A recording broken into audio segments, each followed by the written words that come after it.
A widely derided article in The Atlantic has called for a Covid Amnesty, and I'd like to add my voice to the chorus of disapproval that is refusing this noxious olive branch. Many of us saw this coming.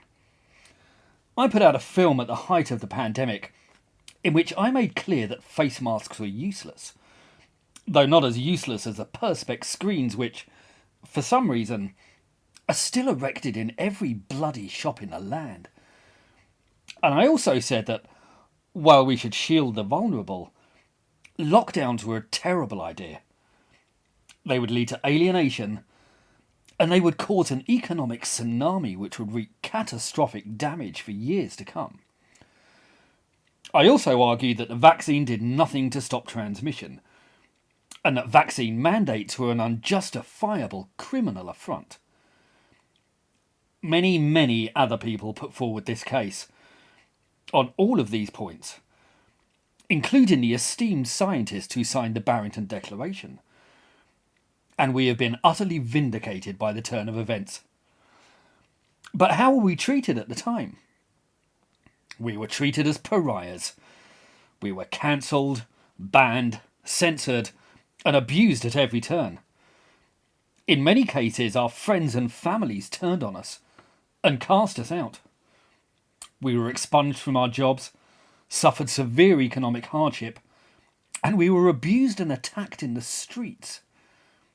And now, the people who abused us, the people who arrogantly lectured and sneered at us, while being wrong about everything, want us to kiss and make up, want us to just forget about how they treated us.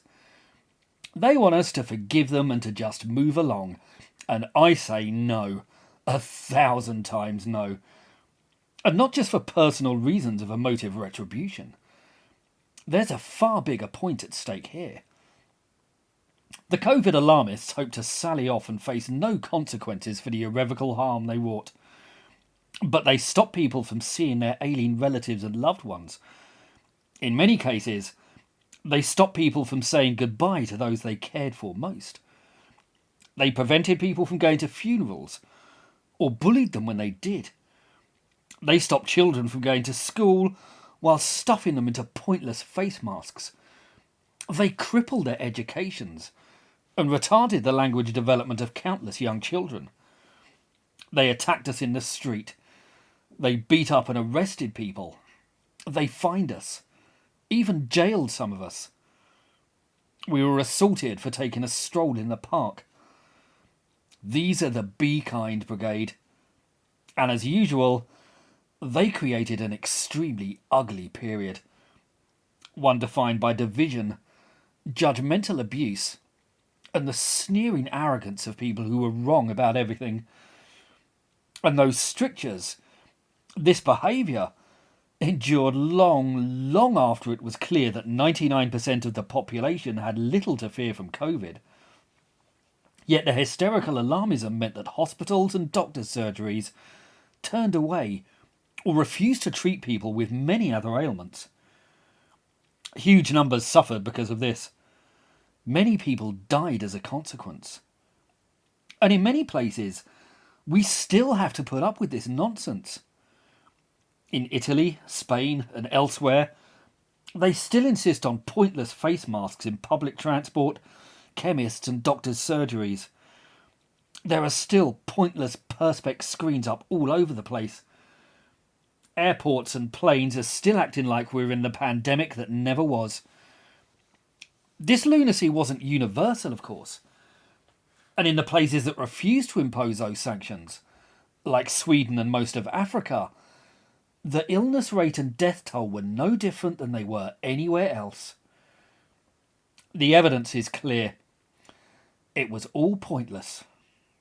It was the most over-egged, alarmist response imaginable to a moderate threat. And all the voices that urged for a more proportionate response were howled down by the sort of deranged sheep who now want to face no consequences for what they've done. And that's the thing. Because they are facing no consequences, apart from the economic catastrophe that we warned them was coming. But we faced horrific consequences from what they did. Those who defended this claimed to be following the science. But for one thing, the science was shaky from the outset. It was based on alarmist models forwarded by discredited, hysterical activists like Neil Ferguson, who'd been wildly wrong countless times before, and who then proceeded to ignore all his own advice on the lockdown anyway. Or like Dr. Peter English, who I featured before. He offered doom-laden predictions and treated any who questioned him as a contemptible fool. But in the event, his forecasts were out by 95%. So the science sucked. More than this, we shouldn't just listen to scientists. And we don't. The branch of science we most frequently encounter is, as in this case, medical science. And if you listen to your doctor, you'd never smoke, never drink, you'd avoid fatty foods, exercise regularly, and live on a diet of fresh fruit and veg. But you probably don't. You probably ignore the vast majority of the science. And you should. And do you know why you should?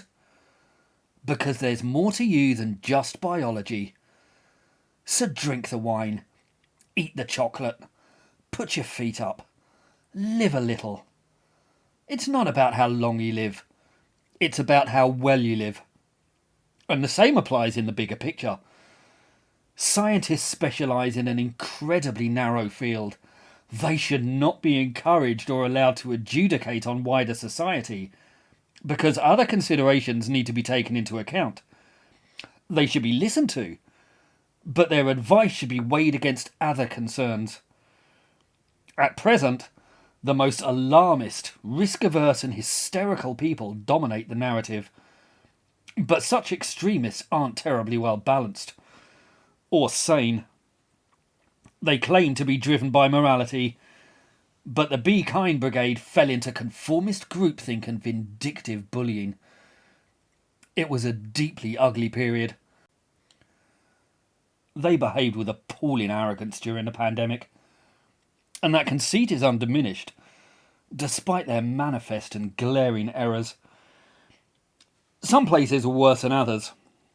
Australia, New Zealand and Canada stand out as particularly toxic examples. States revealed to have the most despotic and tyrannical governments in the West.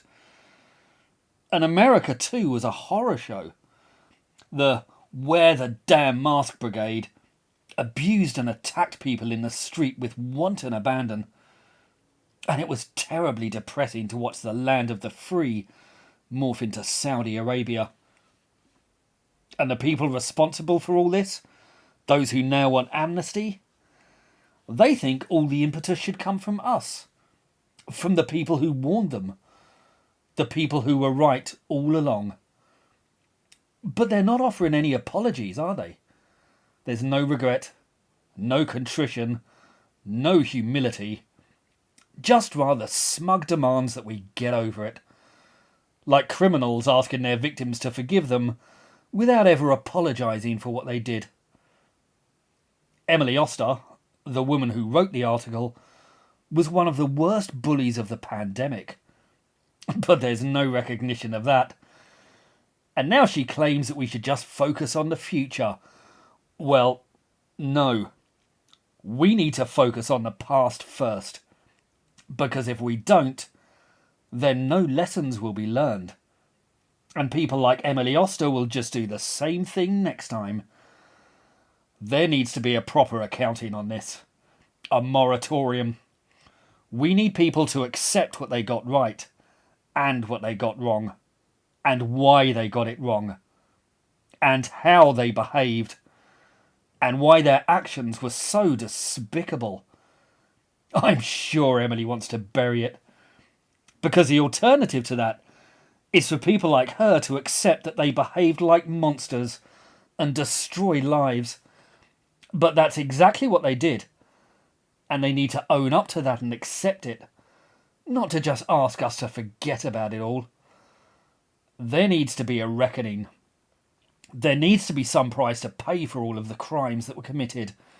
because millions of perfectly normal people became toxic abusers because they thought they were in the right. And unless they face up to that, they'll do it all again. You want an amnesty? We want a fucking apology. If you want to support this channel, please like, subscribe, and think about buying my books. They're called The Tyranny of the Left, and they go into topics like this in much greater detail. They're available on the links below. Please do feel free to pick them up and let me know what you think. Thank you.